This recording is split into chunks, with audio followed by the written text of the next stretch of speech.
For me, I really want to try to be a global citizen. And we have this idea, I don't think it's just us in America, but just there's this idea going around that you can live where you live and not think about people in other parts of the world. And that doesn't make sense to me. So I wanted to come here, if for no other reason, just to see what it's like, to try to understand life in other parts of the world. Oh, they don't get it. I mean, well, they kind of get it. I mean, they know that I'm curious about the world, that I want to see things, but it's not a feeling that any of my family really shares.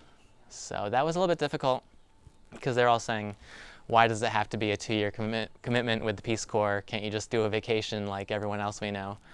But that to me doesn't make sense either, because you cannot, already we're far enough off the beaten trail already. This is a part of Madagascar you'd never come to for a vacation. And I kind of want to try to see some of the real country and not just the tourist traps. Fears, worries, concerns. That's a good question. I'm aware that the Peace Corps has invested a lot in us already. Each of us, I'm also aware how much we've put in. I mean, all of us have sunk so much time and money into this, but I'm aware of how much has been given to me to try to make my service here successful. So I am a tad anxious in wanting to make sure that I make good use of that. Everything that went into getting here went slower than I wanted it to. And I know that it makes sense for it to go slowly, so it was on me to try to make peace with that.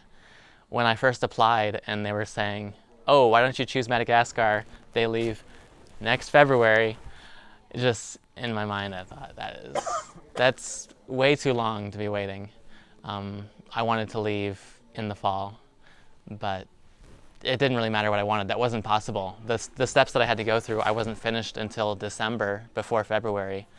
So it made sense, but this process to me has been a lot of patience with just waiting, and also patience with working through a mountain of forms, just endless forms and appointments.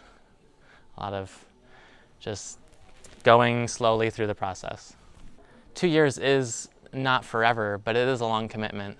When I decided to apply last spring, there was, in my mind, no turning back. I was 100% decided.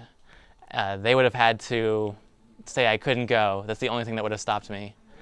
So, I mean, this desire that I have to understand the world and see all aspects of it, see even the places that people maybe prefer not to go, that's something that's very important to me. So I did not consider stopping at any point, no. As far as our country is concerned, on a national level, this is a very affordable program. We could slash the military budget and throw all that money into international development. And I think that our country would be better off, not just the other countries. I think that the amount of time that we focus on machines of war is an illness. When I applied, I knew exactly why I was applying. I felt that I had to come here to just try to participate in the international community. I'm concerned with making sure that I don't lose sight of that I stay focused on why I came here, and that I can be proud of myself and proud of what I've done. We cannot guarantee the results of our work, but we can try to just be responsible and do the best that we can.